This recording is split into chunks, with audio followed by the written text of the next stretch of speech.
Hello everyone, welcome back to our channel. तो आज हम डिस्कस करने वाले हैं कैलाश पर्वत के बारे में। कैलाश पर्वत एक ऐसा स्थान है जो रहस्यों से भरा हुआ है। चीन की सरकार ने 2001 में ऐसा कुछ देखा जो तुरंत पर्वत पर चढ़ने के लिए प्रतिबंध लगा दिया। क्यों आज तक केवल एक ही शख्स इस पर्वत पर चढ़ पाया है? क्यों जो भी इस पर्वत पर चढ़ने की कोशिश करता है उसकी 2 साल के अंदर ही मृत्यु हो जाती है? सबसे हैरान कर देने वाली बात कि वहाँ लोगों की एज डबल स्पीड में क्यों बढ़ती है। क्या सच में कैलाश पर्वत के नीचे एक संभाला नाम का शहर छिपा हुआ है? जब चीन ने कैलाश पर्वत पर अपना हेलीकॉप्टर भेजा तो उसके साथ ऐसा क्या हुआ? तो दोस्तों, स्टोरी स्टार्ट करने से पहले आप सबको बता दूं कि हमें ये सारे कंटेंट बनाने के लिए बहुत एफर्ट्स लगते हैं। तो please like, share and subscribe करना मत भूलिएगा। फ्रेंड्स, आपके एक लाइक और सब्सक्राइब से हमें काफ़ी मोटिवेशन मिलती है। यदि आप लोगों को कैलाश पर्वत के बारे में कुछ भी अच्छा लगता है तो प्लीज़ कमेंट करके ज़रूर बताइएगा। दोस्तों, अगर कुछ मिस हो जाए तो वो भी कमेंट करके ज़रूर बताइएगा। तो नेक्स्ट वीडियो में हम आपका कमेंट ज़रूर शेयर करेंगे। यदि आप लोग भी महादेव के भक्त हैं तो कमेंट में हर हर महादेव लिखना मत भूलिएगा। तो आइए दोस्तों, स्टार्ट करते हैं कैलाश पर्वत की जर्नी। माना जाता है कि अर्थ जो है वो सोलर सिस्टम में इक्वली घूम रहा है, इधर या उधर लुढ़कता नहीं है। कहा जाता है कि कैलाश पर्वत वह एक्सिस है जो इसे बैलेंस करके रखता है। इसीलिए कैलाश पर्वत को एक्सिस मुंडी भी कहा जाता है। इसका प्लेसमेंट स्टोनहेंज से 6,666 किलोमीटर और नॉर्थ पोल से 6,666 किलोमीटर है, जबकि साउथ पोल से 6,666 इंटू 2 किलोमीटर, जस्ट उसका डबल है। फ्रेंड्स, ये बहुत ही अजीब बात है कि दोनों ही डायरेक्शंस एक दूसरे से इतने डिफरेंट हैं। इस कैलाश पर्वत को हिंदू धर्म में भगवान शिव और माता पार्वती का निवास स्थान माना जाता है और बौद्ध धर्म में कहा जाता है कि उनके भगवान भी वहाँ रहते हैं।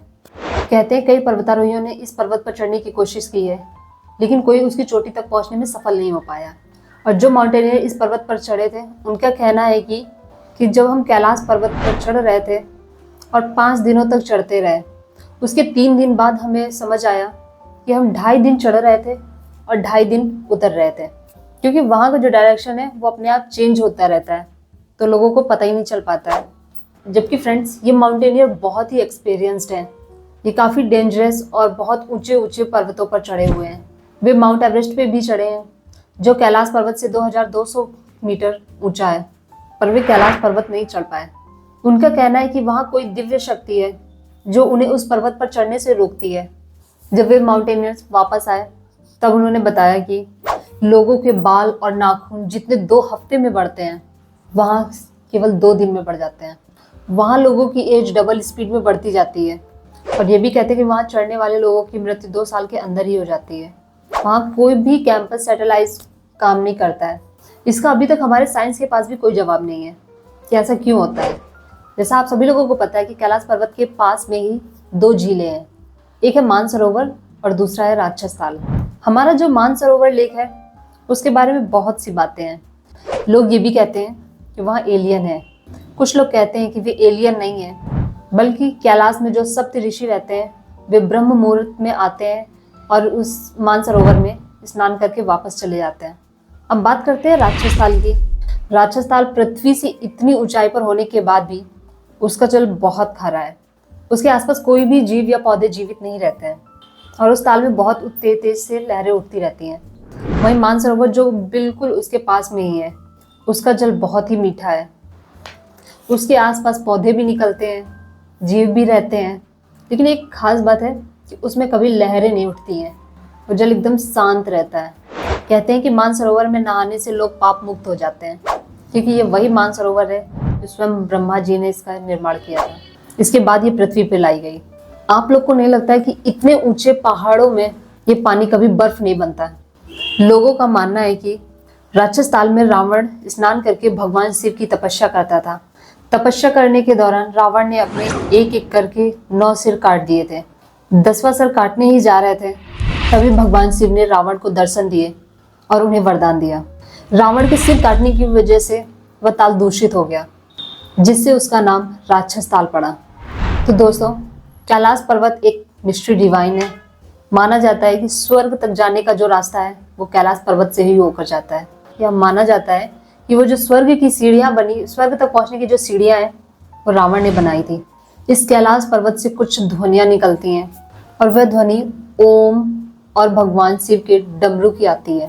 तो दोस्तों आपको एक चौंकाने वाली बात बताते हैं कि कैलाश पर्वत के अंदर एक हिडन सिटी भी है, यानी कि विलुप्त नगर, जो किसी को दिखाई नहीं देता है, जिसे बाहुदा, सांग्रीला, संभाला और ज्ञानगंज के नाम से जाना जाता है। हमारी इस पृथ्वी से जो भी चीजें एग्जिस्ट हो रही हैं, यानी कि विलुप्त हो रही हैं, ये सब ज्ञानगंज में है।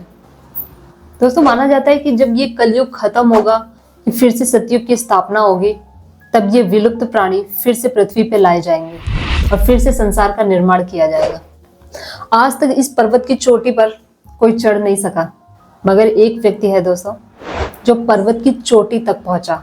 वह एक तिब्बतियन था। आज से 900 साल पहले एक व्यक्ति जिसका नाम मिलारेपा था, वो इस पर्वत पर चढ़ा था। तो फ्रेंड्स अब बात करते हैं कि चाइना ने कैलाश पर्वत पर चढ़ने के लिए बैन क्यों लगा रखा है। कहते हैं कि कई साल पहले चाइना से एक टीम हेलीकॉप्टर से निकली कैलाश पर्वत की खोज करने के लिए, और वह टीम हेलीकॉप्टर से कैलाश पर्वत के अद्भुत दृश्य प्रसन्न हो रहे थे। उनको लग रहा था कि सब सही चल रहा है और वे चोटी तक आराम से पहुंच जाएंगे। लेकिन जैसे वे थोड़ा सा ऊपर पहुंचे, तभी सारा नज़ारा बदलने लगा।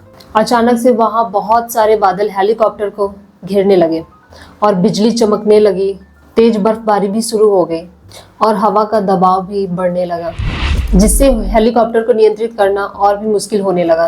कैलाश पर्वत के अद्वितीय भौगोलिक स्थिति के कारण सभी दिशाएं आपस में मिल जाती हैं, जिसके कारण उनके कंपास ने भी काम करना बंद कर दिया।